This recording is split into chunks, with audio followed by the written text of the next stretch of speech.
虽然说呢那时候没有海啸，但是因为我当时一个人住，然后我住的是只有2层，就是木造的那种公寓。大家可以想象木造的房子摇到6级，那是有多摇。Hello， 皆様，こんにちは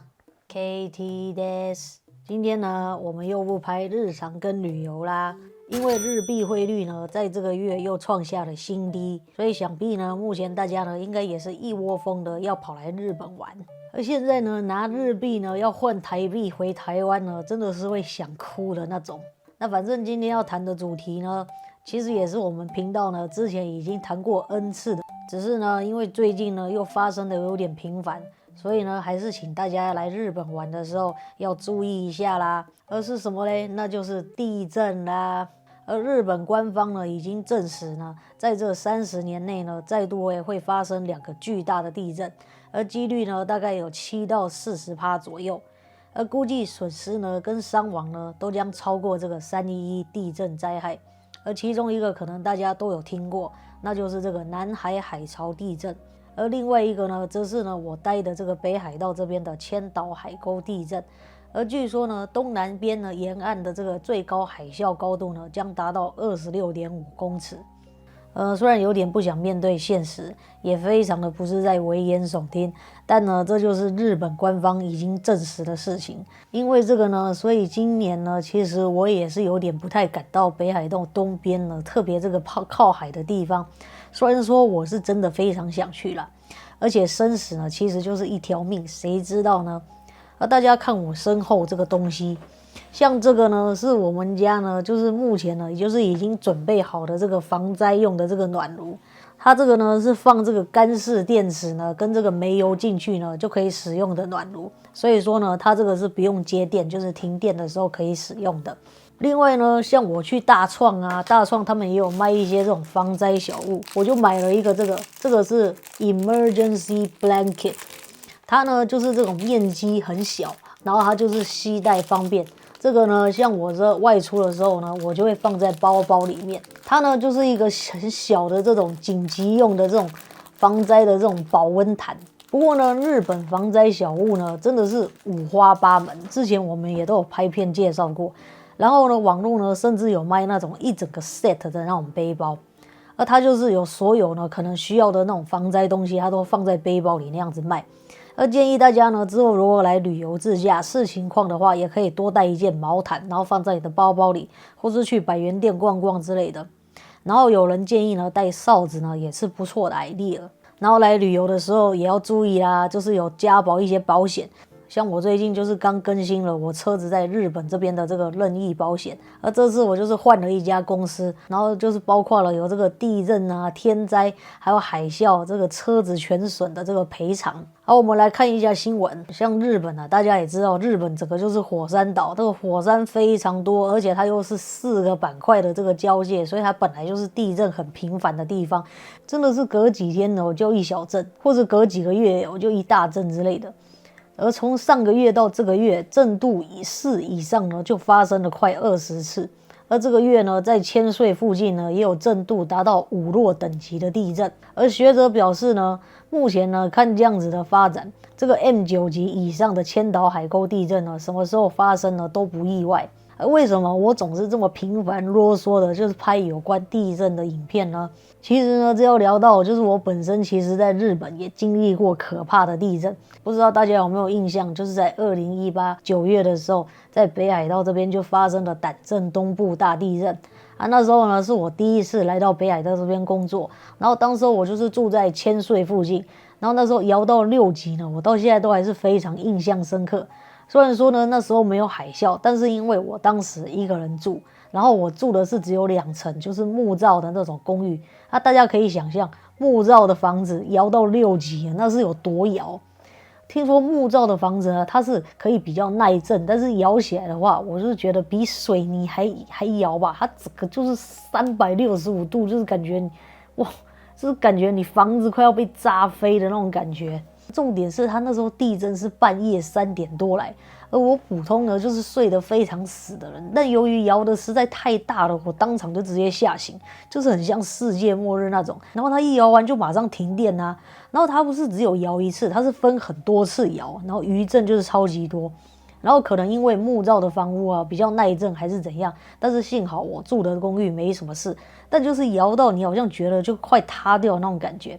然后因为半夜呢整个停电，然后又一直摇，然后就是根本没办法睡，但整个就是非常惊恐的状态。然后那时候我就拿着手机啊当这个手电筒，然后下楼呢去这个街上看看。那时候街上呢一堆人都跑出来，但是我听老公说，因为他那时候他说他在札幌，那时候札幌的街上呢几乎是没有什么人出来的，可能大家是要防范犯罪还是什么的，然后只有直升机呢跟军机呢在天空那些盘旋。但是可能我那时候住的是比较乡下郊区之类，我也不知道为什么大家都跑出来。然后大家就跟我一样呢，可能就想出来避难。然后因为家里的屋子一直摇，真的很可怕。但是出来街上，整个也都是全部都是暗的，包括呢路灯呢跟红绿灯也全部都是暗的那种。然后我看到有人呢还是出来开车，然后或者只是就是发动车子，然后就是待在车上。然后他可能就是为了要避难，然后或者在车上给手机充电啊，还是听收音机之类的。然后地震当时呢，这个便利商店呢就关门了，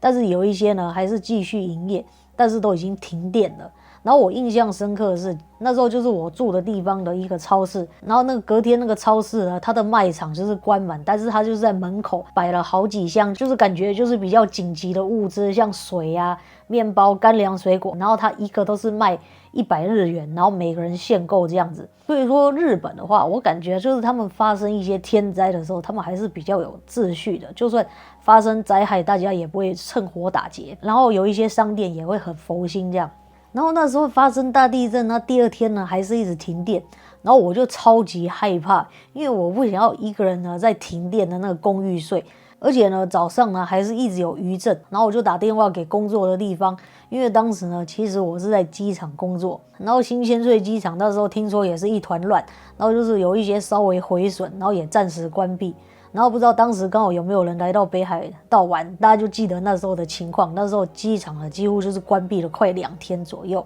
然后我就跑去附近的那个市民中心，然后那边刚好就有发电机，然后大家就一堆呢聚集在那边充电。然后他那边也有贴那个避难场所的情报。然后第二天晚上呢，我就直接骑脚踏车去避难所睡了一晚。然后他是在一个小学里面，然后有市役所的人员呢，他们就会发一些素食粥啊跟这些水，然后还有提供睡袋之类的。而我当时非常感谢的就是，因为我发现周遭那时候好像只有我一个外国人，就算我讲日文，他们也可以听出来，就是我是外国人。然后他们就说啊，就问我啊，我就是台湾啊，那我就刚好在这边工作。但是他们感觉就是他们还是对我，就是他们还是会一视同仁，然后就非常亲切。我那时候就感到很暖心，就是很感谢这样子。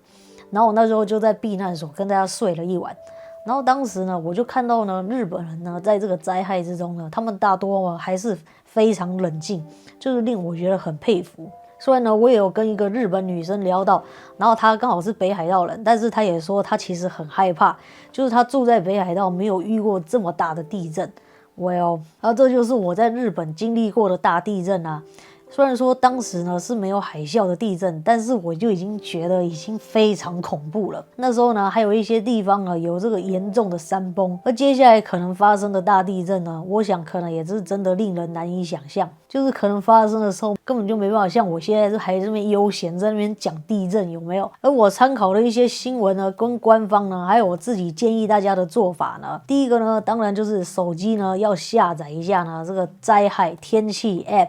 像这都是我们常用的，就是它可以定位 GPS 啊，就是在你附近的地方一有什么灾害，像是甚至有熊出没之类的，它都会通知你。然后它上面也可以查到一些避难场所的这个情报啦。当然行动电源呢最好也是要具备的。然后第二个呢，如果是你是刚好呢人在这个比较靠海的这个低洼地区呢，而地震一发生的时候，你就要赶快逃啦。然后我查了一下，我比较意外的就是很多的这个海啸避难场所呢，它很多都是建筑物，而我以为可能是要跑到比较坡度比较高，还是比较海拔比较高的地方，那可能就是实际海啸来的时候，可能只有几分钟，就是快逃也来不及。所以很多避难场所就是直接就是找最近的一些比较高的这个建筑，然后像他们有一些沿海地方呢，还会有像这样子的防灾避难的，就是 Santa Tower 之类。不过呢，听说就是北海道有一些呢，它还在就是赶着新建中。而再来第3个，就是因为河川呢可能会有这个海啸逆流，所以地震发生的时候也要避免接近河川。而第4个就是我们刚才有提到的，就是还是要准备一下呢这种防灾的一些小物啦，这个我们在之前的影片都有拍过啦。OK， 那这次的影片呢，就是跟大家分享一下最近，包括接下来很多人要来日本玩，这个我就是觉得一定要提高警觉的一件事。不过地震呢，说实话就是没有人希望它发生啦，但是呢，我们还是可以从日常中的这个细节呢，去小心防范，把这个损害降到最小啦。然后如果喜欢这次的影片，别忘了还是帮我按赞、分享、订阅一下啦。那我们还是下个影片见喽，拜拜。